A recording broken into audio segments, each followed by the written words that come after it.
तैयार है। और अभी जो आपके सामने चार्ट ओपन है, ये निफ्टी का वीकली टाइम फ्रेम का चार्ट है। सो अभी हम ये समझने की कोशिश करेंगे कि आने वाले कुछ दिनों के लिए निफ्टी का मूवमेंट किस साइड हो सकता है, कहाँ से रिवर्सल आ सकता है, क्या पॉसिबिलिटीज़ हो सकती हैं और क्या सिनेरियोज हो सकते हैं। सो अभी आप ये मूव देखिए, यहाँ से जो मूव स्टार्ट हुआ है और यहाँ तक जो मूवमेंट गया है, इसमें सबसे इम्पोर्टेंटली समझने वाली बात ये है कि मार्केट डाउन ट्रेंड में था। उसके बाद एक रिवर्सल, एक मूव आता है, अप मूव आता है, जिसमें कि 2 कैंडल्स पॉजिटिव बनती हैं, 1 नेगेटिव बनती है, फिर अगेन पॉजिटिव बनती है, उसके बाद डोजी बन जाता है। जैसे ही डोजी बनता है, वैसे ही छोटा-सा कन्फर्मेशन मिलता है कि एक ट्रेंड जो अप मूव जो इनिशियली आया था, वो एंड हो गया है और मार्केट अगेन डाउन ट्रेंड के लिए कंटिन्यू हो रहा है। सो अभी आप जो यहाँ पर देखोगे ना, यहाँ पे आपको एक गुड कैंडल मिलती है, उसके बाद एक रेड कैंडल मिलती है, फिर again green candle, then again red candle. उसके बाद अभी वीक क्लोज नहीं हुआ है और हमें एक बढ़िया सी ग्रीन कैंडल देखने को मिल रही है। सो सो अभी सबसे इम्पोर्टेंट क्वेश्चन ये है कि ये जो मूव ऊपर की तरफ आया है, ये सस्टेन करेगा, कंटिन्यू करेगा कि आने वाले समय में पॉज लेगा। अगर आपने सपोर्ट एंड रेजिस्टेंस के बारे में अगर आपको जानकारी होगी, तो आप यहाँ पे ये देख के चलिए कि यहाँ पे आपको एक बहुत ही बढ़िया सपोर्ट और रेजिस्टेंस के रोल या मल्टीपल जगह पे आपको सपोर्ट और रेजिस्टेंस आपको दिख रहा होगा। निफ्टी यहाँ पे आया, इसने यहाँ पे सपोर्ट लिया, उसके बाद ऊपर गया, फिर नीचे आया, फिर इसको ब्रेक कर दिया, उसके बाद फिर ऊपर आया, फिर यहाँ पे इसने सपोर्ट लिया, फिर नीचे आया, फिर यहाँ पे इसने रेजिस्टेंस इसने फेस किया, फिर मार्केट नीचे आ गया, फिर अगेन ये उसी एक पॉज लेवल की तरफ कंटिन्यू कर रहा है निफ्टी। सो ये एक वीकली टाइम फ्रेम का चार्ट है और अब हम डेली टाइम फ्रेम पे आते हैं। एक्चुअली मैं एक एलॉयड वेव ट्रेडर हूँ और जो यहाँ पे नंबरिंग मेंशन्ड है, ये एलॉयड वेव थ्योरी के बेसिस पे जो उनकी टेक्निक्स हैं, जो उन्होंने बताया है, उसके बेसिस पे मैंने यहाँ पे अपने नंबर्स मेंशन किए हुए हैं। अभी एक मूवमेंट जो है वो ऑलरेडी एक मूवमेंट ख़त्म हो चुका है निफ्टी का, यहाँ से मतलब इसके पहले एक ऑलरेडी एक प्रीवियस मूवमेंट था जो कि एंड हो गया है और यहाँ से एक फ्रेश मूवमेंट स्टार्ट हुआ है। सो हम इसके पहले के एनालिसिस को छोड़ते हैं और यहाँ से हम अपनी फ्रेश एनालिसिस स्टार्ट करते हैं। इसको हम 1 घंटे के टाइम फ्रेम पे ऊपर कर लेते हैं और समझने की कोशिश करते हैं कि निफ्टी ने अभी तक कैसा मूवमेंट दिया है। हम इसको हटा देते हैं यहाँ से, इसको भी हम हटा देते हैं, इसको हम थोड़ा बड़ा कर लेते हैं और यहाँ पे आ जाते हैं।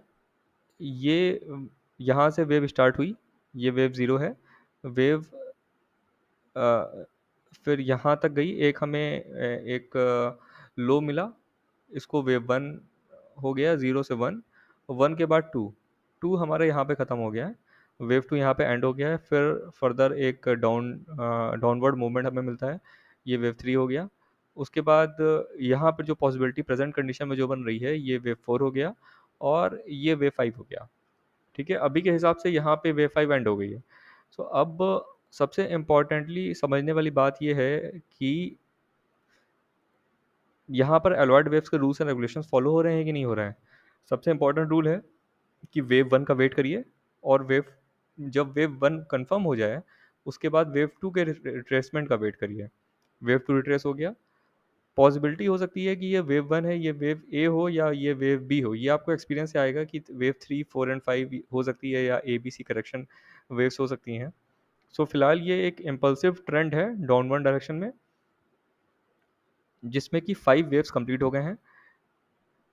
इनिशियली जो अलॉयड वेव थ्योरी के रूल्स होते हैं, वो ये बोलते हैं कि वेव टू वेव टू जो है वो, इसको हम यहाँ से एक एरो ले लेते हैं और एक कंटिन्यूएशन टूल ले लेते हैं। वेव वन कंप्लीट होने के बाद ये बोला जाता है कि वेव टू जो है वो एंड ऑफ वेव वन, मतलब स्टार्ट ऑफ वेव वन के ऊपर क्लोज नहीं होना चाहिए। तो यहाँ पे रूल फॉलो हो रहा है। ये कहाँ पे क्लोज हुआ है, इसको भी हम स्टडी कर लेते हैं। यहाँ पे अगर हम फिबोनाची एक टूल लगाते हैं, रिट्रेसमेंट टूल देखते हैं, तो ये एग्जैक्टली 38.2% और 50% के बीच से रिवर्सल इसने लिया है नीचे की तरफ। उसके बाद यहाँ पर वेव टू कंप्लीट हो गया। ये एबीसी का पैटर्न है बेसिकली। यहाँ से वेव ए स्टार्ट हुई, फिर ये वेव बी स्टार्ट हुई, यहाँ पे वेव सी एंड हो गई है। सो ये फ्लैट पैटर्न होता है और फ्लैट पैटर्न यहाँ पे हमारा एंड हो गया है। ओके, अब इसको हम यहाँ से डिलीट कर देते हैं। ये वेव टू है, वेव टू के बाद वेव थ्री, एक रेगुलर वेव थ्री बनी है।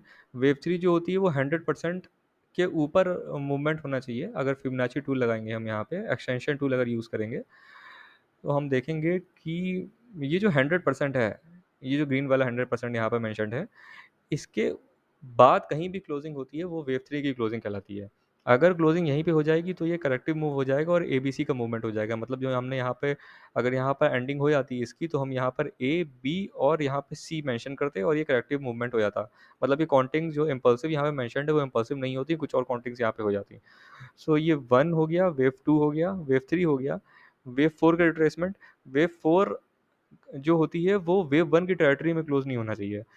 ये रूल कहता है। वेव 1 की टेरिटरी क्या है? वेव 1 की टेरिटरी ये लाइन है, जिसको भी मैं आपके सामने मेंशन कर देता हूँ। वेव 1 की टेरिटरी ये है। सो हमारा वेव 4 जो है वो वेव 1 में नहीं क्लोज हुआ है, मतलब इस लेवल पे नहीं क्लोज हुआ है, जो रेड वाला लेवल है इसके नीचे से ये हो गया। सो ये कंफर्म हो जाता है कि इम्पल्सिव मूव्स, इम्पल्सिव रूल्स को फॉलो कर रहा है। अब एक फर्दर एक ट्रेंड नीचे की तरफ आता है जिसको वे 5 बोलते हैं। अभी ये करेक्टिव ट्रेंड में चल रहा है, मतलब वे 5 कंप्लीट हो गया, करेक्टिव ट्रेंड में है। ये कैसे हम पता कर सकते हैं करेक्टिव ट्रेंड में है? सबसे सिंपल सा एक एक रूल होता है। एक चैनल लीजिए और इसको, जो इसने लोअर हाइज बनाए हैं उस पर एक चैनल ड्रॉ कर दीजिए। कोई भी मूवमेंट, एक मिनट,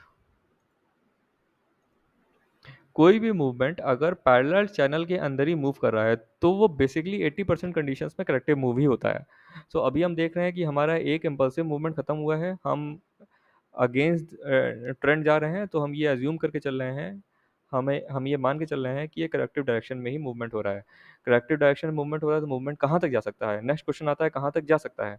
सो बेसिकली जो मूवमेंट होता है वो वेव 4 की एंडिंग तक जाता है। मतलब वेव 3 हमारे यहाँ कंप्लीट हो गया था, वेव 3 यहाँ से चालू हुआ वेव 4 के लिए, वेव 4 की एंडिंग तक का मूवमेंट होता है। सो जो हमारा करेक्टिव मूवमेंट चल रहा है ये मोस्ट प्रोबेबली हमें इस लेवल पे हमारा एंड हो जाना चाहिए। अगर, अब देखिए यहाँ पे जो क्लोजिंग हुई है, यहाँ पे जो क्लोजिंग हुई है, अब मोस्ट प्रोबेबली हो सकता है कि अगर गैप अप ओपन होता है और यहाँ पे कहीं जाके गैप अप ओपन होता है, सो एक पॉसिबिलिटी बन जाएगी आने वाले, मतलब कल के लिए, एक्सपायरी के लिए, कि मार्केट का ट्रेंड अगर डाउनवर्ड डायरेक्शन में ही मेंशन हो जाए, और इन केस अगर गैप डाउन ओपनिंग होती है और गैप को फिल कर देता है, सो हम ये मान के चलेंगे कि हमको एक इनिशियली अप मूव देखने को मिल सकता है। और अगर इसी रेंज में अगर क्लोजिंग होती है, सो एक कंसोलिडेशन का मूवमेंट आपको मिल सकता है और कल मार्केट कंसोलिडेट कर सकता है। सो 1 घंटे के टाइम फ्रेम पे ये सब चीज़ें मेंशन्ड हो गई हैं। 1 मिनट, हाँ। अगर हम इसकी नंबरिंग करेंगे तो हम क्या देखेंगे? यहाँ पे